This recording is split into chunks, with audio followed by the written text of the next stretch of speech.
Did you know there was a correct way to thread your needle? No, I mean literally there is a correct direction that you should put your thread through your needle.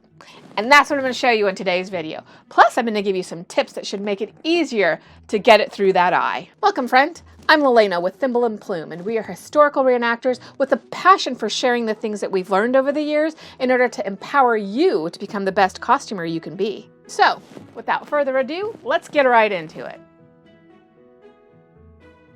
So before you begin, you want to prepare your thread, and you can do this by conditioning it with a thread heaven, or I prefer wax. I like that wax gives it a stiffness that makes it easier to get it through the eye of the needle. I'll include a link in the description for a video that we have here about how I like to wax my thread.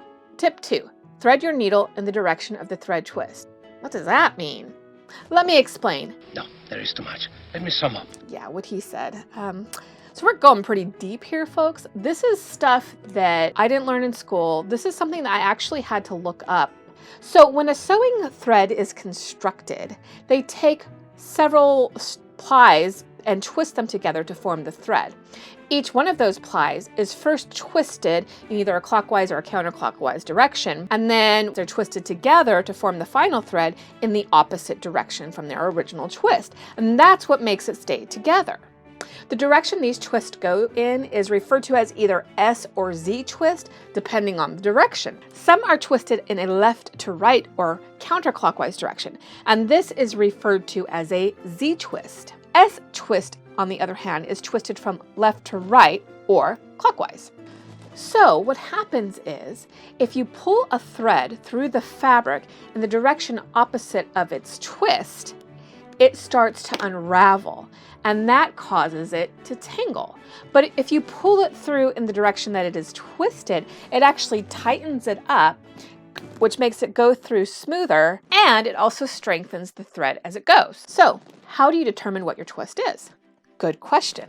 So if you're using a modern sewing thread that you find in any local sewing center, most likely it's made to go through a machine, which means it's probably a Z-twist, because modern sewing machines, such as home machines, industrial machines, long arm machines, they only work well with Z-twist thread. So by default, the threads you're going to buy in just your general store are going to be Z-twist.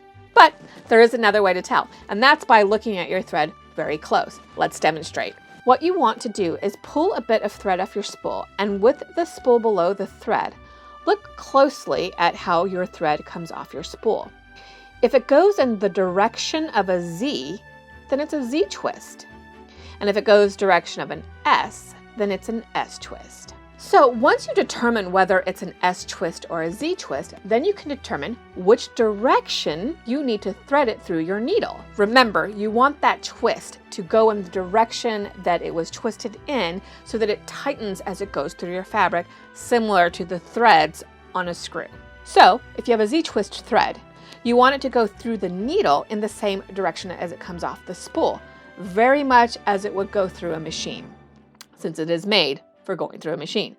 So first you're going to put the thread through the needle and then you'll cut it. Whereas with S twist, you want to cut it from the spool first and then you thread it through your needle. I still have a couple more tips for you, and if you're enjoying this video, then make sure you give it a like. Tip 3, cut your thread at an angle. So when you're cutting your thread before you put it through the eye, make sure that you're cutting it at an angle.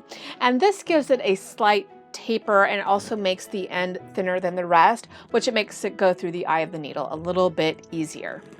You'll also see here that I have the thread very close to my fingers. This keeps everything held down, all the different fibers compressed together, and it makes it go through the eye easier as well. Tip number 4, avoid doubling your thread. So when you're hand sewing, you really want to avoid doubling your thread, because that is one of the biggest reasons why your thread will end up tangling. And that's because when you have the two different threads, they're going through the fabric at a different rate, and sometimes one will get stuck or something, and then they just kind of start to rub against each other, and before you know it, you've got a tangled mess. So what you want to do instead is go ahead and cut yourself one single length of thread that is from your hand to your shoulder, tie it off, and that's it, just one length, But that also means you need to make sure that you have a thread that's thick enough and strong enough to withstand any sort of tension that that garment's going to be under. So go ahead and check out this video here. And for more tips and tricks on hand sewing, here's a whole playlist you can check out. Thanks for watching and happy making.